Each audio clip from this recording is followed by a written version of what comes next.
is Shikha Srivastava from mathematics firm. आज हम लोग क्या पढ़ेंगे? आज हम लोग class 8 chapter 6 that is cubes and cube roots में जितने भी ट्राई दीज प्रॉब्लम है वो सब हम सॉल्व करेंगे। और ये सब मैं 2023 अपडेटेड एनसीईआरटी सिलेबस के अकॉर्डिंग आप लोगों को पढ़ा रही हूँ। सो वन बाय वन हम सॉल्व करेंगे। ट्राई दीज पेज नंबर 73 पे ये प्रॉब्लम गिवन है। Question is find the ones digit of the cube of each of the following numbers. यहाँ पे आपको बहुत सारे नंबर दिए हुए हैं, आपको फाइंड क्या करना है? तो आपको फाइंड करना है वंस डिजिट। किसका ones digit? Cube of each of the following number. ठीक है, जो भी नंबर है इसका क्यूब करने पर जो भी वंस डिजिट पे आएगा हमें वो वंस डिजिट फाइंड आउट करना है। एक एग्जाम्पल के थ्रू समझते हैं, छोटा सा एग्जाम्पल। सपोज आपको एक नंबर 5 दिया है और आपको इस 5 का क्यूब करने पे जो वंस डिजिट पे आए वो आपको बताना है। तो कैसे करोगे? 5 का क्यूब कर देते हैं। 5 का cube means 5 into 5 into 5। Answer क्या आएगा? 125। तो हमें इसका वंस डिजिट बताना है। तो वंस डिजिट पे कौन सा नंबर है? 5। तो वंस डिजिट क्या होगी? 5। This is your answer. But ये तो छोटा नंबर था, हम लोगों ने 3 बार मल्टीप्लाई कर लिया। अब यहाँ पे इतने बड़े बड़े नंबर हैं 1331। इसका क्यूब करने पे जो वंस डिजिट पे नंबर है वो बताना है। तो क्या हम लोग 1331 इंटू 1331 इंटू 1331 ऐसे मल्टीप्लाई करेंगे क्या? ये तो बहुत लेंथी हो जाएगा, ऐसे तो हम करते रहेंगे, सारा टाइम वेस्ट हो जाएगा, आंसर भी नहीं फाइंड कर पाएंगे, है ना। सो शॉर्ट ट्रिक है। क्या शॉर्ट ट्रिक? पूरे का क्यूब ना करके, पूरे नंबर का क्यूब ना करके इसके वंस डिजिट का क्यूब कर दो। ठीक है, पूरे का नंबर का क्यूब ना करके उसके वंस डिजिट का क्यूब कर दो। इसके वंस डिजिट का क्यूब करने पे जो वंस डिजिट आए वही आंसर होगा। जैसे 1331 में 1 है, वंस डिजिट 1 है, 1 का क्यूब करने पे क्या आएगा? 1 इंटू 1 इंटू 1 दैट इज 1। तो इसका आंसर क्या हो जाएगा? 1। 8888 में पूरे का क्यूब ना करके वंस डिजिट का क्यूब कर दो। तो वंस डिजिट पे 8 है, 8 का क्यूब क्या आएगा? 8 इंटू 8 इंटू 8। 8 8 जा 64, 64 8 जा 512। तो क्या आया? अब इसके वंस डिजिट पे क्या आ रहा है? 2। तो 2 क्या है?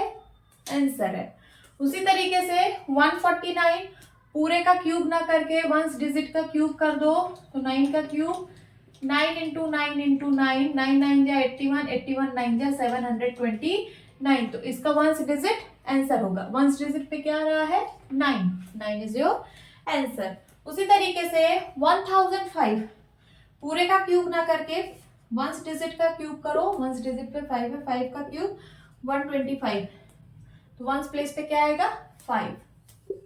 देन 1024 तो पूरे नंबर का क्यूब ना करके वंस डिजिट का क्यूब करना है। 4 का क्यूब 64।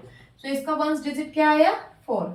4 is the answer. उसी तरीके से 77 पूरे का क्यूब ना करके वंस डिजिट का क्यूब करिए। तो वंस डिजिट पे है 7। 7 का क्यूब 343। अब इसका वंस डिजिट 3 है, तो 3 is the answer. Okay, then 2 ones digit पे 2 है, 2 का क्यूब कितना होता है? 2 2 जा 4 2 जा 8। वंस डिजिट पे 8 आएगा। उसी तरीके से पूरे का क्यूब ना करके 3 का 3 3 जा 9, 9 3 जा 27। अब 27 में वंस डिजिट पे कौन सा डिजिट है? 7। सो 7 इज योर आंसर। ओके, तो सिंपल था ना, यही आपका आंसर है। नाउ इसी पेज नंबर 73 पर एक और ट्राई दिस प्रॉब्लम गिवन है, उसको भी हम लोग सॉल्व करेंगे। Question is express the following numbers as the sum of odd numbers using the above pattern. Above pattern means ये जहां ट्राई दिस का प्रॉब्लम गिवन है उसके ऊपर, उसके जस्ट ऊपर एक पैटर्न गिवन है, उस पैटर्न का यूज करना है। उस पैटर्न का यूज करके आपको ये जो 6 का क्यूब है, 8 का क्यूब है और 7 का क्यूब है, इसको आपको सम ऑफ ऑड नंबर्स के फॉर्म में एक्सप्रेस करना है। ठीक है, तो वो पैटर्न जो आपकी बुक में ऊपर दिया गया है उसको मैंने यहाँ पे लिख लिया है। वो पैटर्न था एडिंग कॉन्जिक्यूटिव ऑड नंबर्स। ठीक है, कॉन्जिक्यूटिव ऑड नंबर को ऐड करना था। कैसे? 1 का क्यूब 1 आता है, ठीक है, और 1 इक्वल्स टू 1। 2 का क्यूब 2 का क्यूब 8 होता है और 8 को मैं लिख सकती हूँ 3 + 5। उसी तरीके से 3 का क्यूब 27 होता है और 27 को 7 + 9 + 11। 4 का क्यूब 64 होता है और 64 को 13 + 15 + 17 + 19 लिख सकती हूँ। 5 का क्यूब 125 होता है और 125 को 21 + 23 + 25 + 27 + 29 लिख सकती हूँ। ये क्या है, कॉन्जिक्यूटिव ऑड नंबर्स को हम लोग ऐड कर रहे हैं। कैसे? 1 के क्यूब में सिर्फ 1 नंबर लिया, 2 के क्यूब में 2 ऑड नंबर लिया, 2 कॉन्जिक्यूटिव ऑड नंबर लिया, और कहाँ से लिया? 1 के बाद वाला। 1 के बाद कौन सा ऑड नंबर आता है? तो 3 आता है। 3 + 5 2 लिया। 3 के क्यूब में 3 ऑड नंबर्स लिए और कहाँ से? 5 के बाद वाले। 5 के बाद 7 9 और 11। देन 4 के क्यूब में 4 ऑड नंबर लिए, कहाँ के बाद? 11 के बाद। 11 के बाद 13 15 17 एंड 19। उसी तरीके से 5 के क्यूब में 5 ऑड नंबर लिए, किसके बाद? 19 के बाद। 19 के बाद कॉन्जिक्यूटिव ऑड नंबर है 21, देन 23 25 27 29। अब आपको इसी पैटर्न का यूज करके 6 का क्यूब, ठीक है, 6 के क्यूब को भी कैसे हम सम ऑफ ऑड नंबर्स के फॉर्म में एक्सप्रेस कर सकते हैं, ये दिखाना है। चलिए करते हैं। 6 का क्यूब क्या होगा? तो 29 के जस्ट बाद से स्टार्ट होगा, है ना। 29 के बाद क्या आता है? 31 + 33 + 35 + 37 + 39 + 41। देखिए 6 ऑड नंबर हो गए, 1 2 3 4 5 6, ये आपका आंसर होगा। उसी तरीके से 7 का क्यूब, 7 के क्यूब को क्या लिख सकते हैं? तो 41 के बाद से स्टार्ट करिए। 43 + 45 + 47 + 49 + 51 + 53 + 55। काउंट कर लीजिए 7 ऑड नंबर हुए कि नहीं? 1 2 3 4 5 6 7, 7 हो गए। अब 8 का क्यूब, 8 का क्यूब कहाँ से स्टार्ट होगा? तो 55 के बाद वाला कॉन्जिक्यूटिव ऑड नंबर कौन सा है? तो 57। 57 + 59 + 61 + 63 + 65 + 67 + 69। देखिए 8 नंबर हो गए, 1 2 3 4 5 6 7 एंड 8। 69 के बाद 71, ये आपका आंसर होगा। और 6 का क्यूब होता कितना है? 6 6 जा 36, 36 6 जा 216। 7 का क्यूब कितना होता है? तो 343 एंड 8 का क्यूब 512। आप इसको सबको ऐड करिएगा, ऐड करने पे यही आएगा, ठीक है। ये जो मैंने ऑड नंबर का सम लिखा है, आप इसको सबको ऐड करिएगा, 216 आएगा। इसको सबको ऐड करिएगा तो 343 आएगा, एंड इसको सबको ऐड करिएगा तो 512 आएगा, ठीक है। ये आधा पार्ट था, आधा पार्ट अभी इस क्वेश्चन में और गिवन है, उसको अगले स्लाइड में सॉल्व करते हैं। इस क्वेश्चन का जो बचा हुआ पार्ट था, ये वाला क्वेश्चन है। क्या है? Consider the following pattern. इस पैटर्न को कंसीडर करना है। Then using the above pattern, फिर इस पैटर्न का यूज करके find the value of the following, इसकी वैल्यू फाइंड आउट करनी है। तो चलिए सबसे पहले पैटर्न समझते हैं। यहाँ लिखा है 2 cube - 1 cube is equal to 1 + 2 × 1 × 3। Then 3 cube - 2 cube is equal to 1 + 3 × 2 × 3। 4 cube - 3 cube is equal to 1 + 4 × 3 × 3। क्या समझ में आ रहा है? यहाँ से देखिए 1 तो तीनों में है और ये 3 भी तीनों में है, तो ये तो वैसे ही रहेगा। बाकी का ये जो 2 × 1 आ रहा है, ये कहाँ से आ रहा है? तो यहाँ देखिए 2 क्यूब - 1 क्यूब था, इन दोनों को मल्टीप्लाई करके लिखा गया है 2 × 1। उसी तरीके से 3 क्यूब - 2 क्यूब है, तो यहाँ पे 3 × 2 लिखा गया है। यहाँ 4 क्यूब - 3 क्यूब है, तो यहाँ पे 4 × 3 लिखा गया है। बाकी 1 तीनों में है, 3 तीनों में है, ठीक। समझ में आ गया होगा पैटर्न, तो हम लोग कर सकते हैं आगे। तो देखिए इस क्वेश्चन को सॉल्व करना है इस पैटर्न का यूज करके। यहाँ 7 क्यूब - 6 क्यूब है, तो क्या करेंगे? सबसे पहले 1 प्लस तो रहेगा ही, 1 प्लस तो रहेगा ही। देन उसके बाद 7 × 6 होगा, क्या होगा? 7 × 6। देन × 3 तो सब में है, तो इसमें भी रहेगा। उसी तरीके से इसको बताइए, तो 1 + 12 × 11 and into 3. Then 20 cube - 19 cube, 1 + 20 × 19 into 3, then 51 cube minus 50 cube, तो 1 प्लस 51 इंटू 50 एंड इंटू 3, तो सब में है तो इसमें भी रहेगा। ये आपका सोल्यूशन हो जाएगा। ओके, नाउ अब हम ट्राई दिस प्रॉब्लम सॉल्व करेंगे जो कि पेज नंबर 74 पर गिवन है। Question is which of the following are perfect cubes. यहाँ पे आपको कुछ नंबर्स दिए गए हैं, आपको बताना है कि कौन सा परफेक्ट क्यूब है। ठीक है, तो कैसे हम लोग जानते हैं कि कोई नेचुरल नंबर परफेक्ट क्यूब कब होता है, तो इसके लिए मैं इंट्रोडक्शन वीडियो बना चुकी हूँ। अगर आप लोग मेरी इंट्रोडक्शन वीडियो नहीं देखे हैं तो प्लीज मेरे चैनल मैथमेटिक्स फार्म पे जाके इंट्रोडक्शन वीडियो देखिए, या फिर आप ये अगर ये वीडियो देख रहे हैं तो यहाँ पे डिस्क्रिप्शन बॉक्स में आपको एक लिंक मिलेगी, उस लिंक को टच करिए, पूरी प्लेलिस्ट खुल जाएगी, वहां से आप इंट्रोडक्शन पार्ट कवर कर सकते हैं। ठीक है, तो परफेक्ट क्यूब फाइंड आउट करने के लिए हम क्या करते हैं, सबसे पहले उस नंबर का प्राइम फैक्टराइजेशन करते हैं। प्राइम फैक्टराइजेशन करने के बाद सारे प्राइम फैक्टर्स को यहाँ मल्टीप्लाई के फॉर्म में लिख देते हैं। फिर उसमें अगर सारे जो भी उसके प्राइम फैक्टर्स हैं अगर सारे के सारे ट्रिपलेट ऑफ इक्वल फैक्टर के फॉर्म में एक्सप्रेस हो जाएं तो हम बोल देंगे कि वो नंबर परफेक्ट क्यूब है, अदरवाइज नहीं है। तो चलिए समझते हैं। 400 का प्राइम फैक्टराइजेशन करेंगे। 2 2 जा 4, देन 2 1 जा 2, 2 5 जा 10, 50 आ गया। देन 2 2 जा 4, 2 5 जा 10, देन 5 5 जा 25 एंड 5 1 जा 5। ठीक है, तो 400 को मैं कैसे लिख सकती हूँ, 400 को मैं लिख सकती हूँ 2 into 2 into 2 into 2 into 5 into 5। यही है इसके सारे प्राइम फैक्टर्स।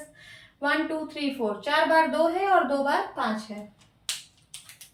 देखिए 2 का तो यहाँ ट्रिपलेट बन रहा है, बट ये वाला 2 सिंगल है और ये वाला 5 2 बार आया है बट 3 बार नहीं आया है प्रोडक्ट में, है ना।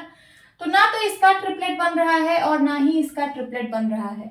तो जब ट्रिपलेट नहीं बन रहा है तो हम ऐसे नंबर को परफेक्ट क्यूब नहीं बोलेंगे। तो 400 is not a perfect cube, ये नहीं है परफेक्ट क्यूब। देन उसके बाद 3375, चलिए 3375 का निकालते हैं प्राइम फैक्टराइजेशन। सबसे पहले 3 से कटेगा क्या, हाँ 3 से। 3 1 जा 3, 3 1 जा 3, 3 2 जा 6, 3 5 जा 15। देन उसके बाद फिर से 5 2 7 8 9, फिर से 3 से 3 3 जा 9, कैरी आया 2, 3 7 जा 21 एंड 3 5 जा 15। फिर से 3 से 3 1 जा 3, 3 2 जा 6, 3 5 जा 15। अब 3 से नहीं कटेगा, 5 से 5 2 जा 10, 5 5 जा 25, देन 5 5 जा 25 एंड 5 1 जा 5। इसका भी प्राइम फैक्टराइजेशन हो गया। तो 3375 को हम लोग कैसे लिख सकते हैं, 3 into 3 into 3 into 5 into 5 into 5। ठीक है, तो आपको देखना है कि क्या हम इसको एक्सप्रेस कर सकते हैं ट्रिपलेट ऑफ इक्वल फैक्टर्स के फॉर्म में।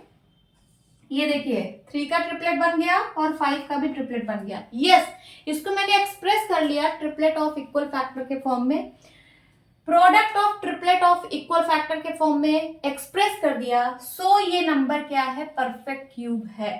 सो this is perfect cube. Okay, then उसके बाद 8000 का प्राइम फैक्टराइजेशन करते हैं। 2 4 जा 8, 2 2 जा 4, 000, 2 1 जा 2, 000, 2 5 जा 10, 500, 2 2 जा 4, 2 5 जा 10, 250 आया। 2 1 जा 2, 2 2 जा 4, 2 5 जा 10, 5 2 जा 10, 5 5 जा 25, देन 5 5 जा 25 एंड 5 1 जा 5।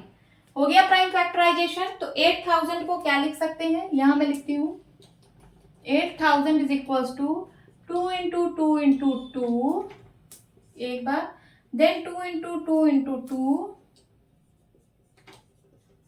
Then 5 into 5 into 5। ठीक है, तो आपको अब चेक करना है कि क्या आप इसको product of triplet of equal factor के फॉर्म में लिख पा रहे हो। तो देखिए यहाँ पे एक ट्रिपलेट 2 का बना, फिर से एक ट्रिपलेट 2 का बना, फिर से एक 5 का बना। तो हमने इसको एक्सप्रेस कर दिया product of triplet of equal factor के फॉर्म में। मींस 8000 क्या है, 8000 परफेक्ट क्यूब है। ये भी क्या है, परफेक्ट क्यूब। अब क्या है 15625, 15625। इसका प्राइम फैक्टराइजेशन करेंगे, किससे कटेगा, क्या ये 3 से कटेगा, 5 7 नहीं 5 से कटेगा, ठीक है। 5 3 जा 15, 5 1 जा 5, कैरी आया 1, 5 2 जा 10, कैरी आया 2, 5 5 जा 25। फिर से 5 से 5 6 जा 30, 5 2 जा 10 एंड 5 5 जा 25। 5 से 5 1 जा 5, 5 2 जा 10, 5 5 जा 25, 5 2 जा 10, 5 5 जा 25, 5 5 जा 25 एंड 5 1 जा 5। हो गया इसका प्राइम फैक्टराइजेशन। अब देखिए 15625, इसको मैं कैसे लिख सकती हूँ, इसको मैं लिख सकती हूँ 5 into 5 into 5 into 5 into 5 into 5 लिख सकती हूँ ना। तो क्या ये परफेक्ट क्यूब है 15625? तो देखिए इसका एक ट्रिपलेट बना 5 का और दूसरा भी ट्रिपलेट बन गया 5 का। कोई नंबर रिमेन नहीं है, यहाँ पे कोई फैक्टर ऐसा नहीं है कि जो ट्रिपलेट से बाहर बच गया हो, है ना। सबका ट्रिपलेट बन गया, इसका मतलब ये भी क्या है, परफेक्ट क्यूब है। So this is also perfect cube. Then fifth is 9000. 9000 का भी चलिए कर लेते हैं प्राइम फैक्टराइजेशन। 2 से डिवाइड करिए, 2 4 जाए, 2 5 जा 10, देन 2 0, 2 2 जा 4, 2 2 जा 4, 2 5 जा 10 एंड 0, 2 1 जा 2, 2 1 जा 2, 2 2 जा 4 एंड 2 5 जा 10। अब 5 से कटेगा, 5 2 जा 10, 5 2 जा 10, 5 5 जा 25, 5 4 जा 20, 5 5 जा 25, 5 9 जा 45, 3 3 जा 9, 3 1 जा 3। ठीक है, हो गया इसका प्राइम फैक्टराइजेशन। कहां पे लिखूं, कुछ इरेज कर दूं, ये इरेज कर देती हूं।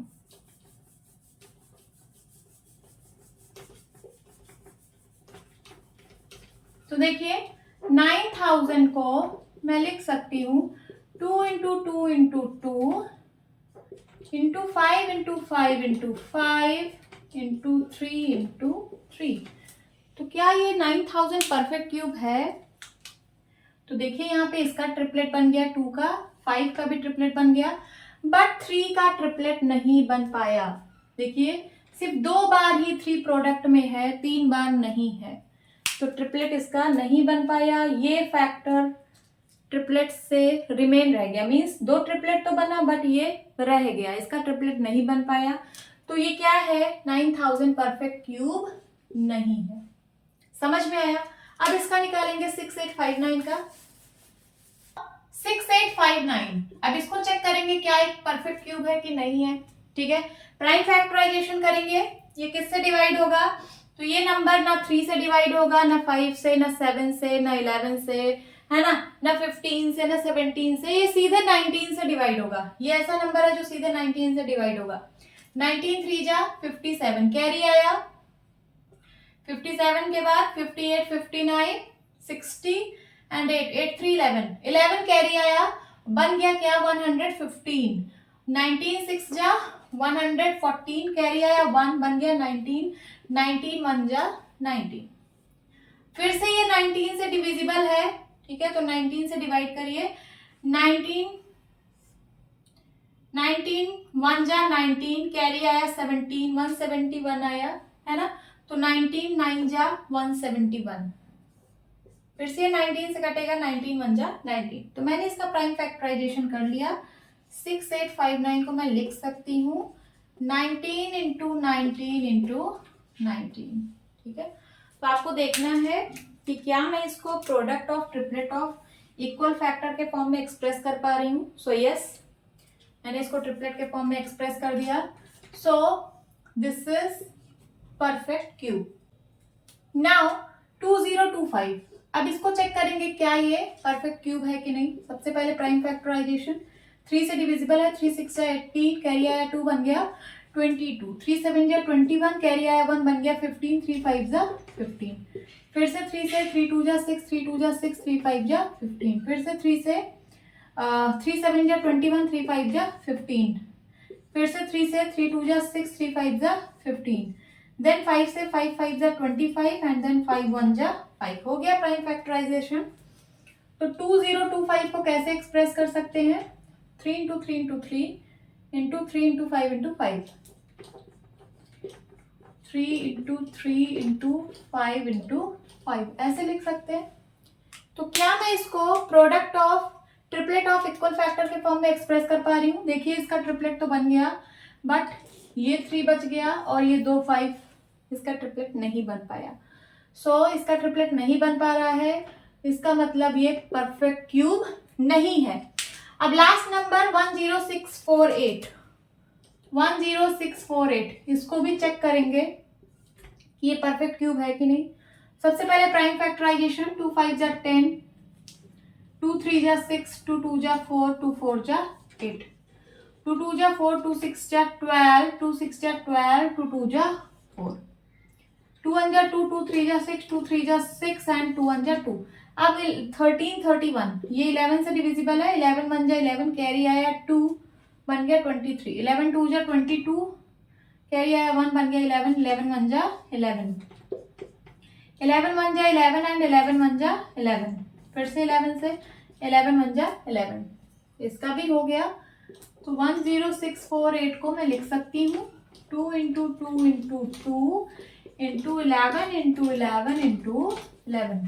अब आपको देखना है कि क्या मैं इसको product of triplet of equal factors के फॉर्म में एक्सप्रेस कर पा रही हूँ। तो देखिए 2 का भी ट्रिपलेट बन गया और 11 का भी ट्रिपलेट बन गया, है ना।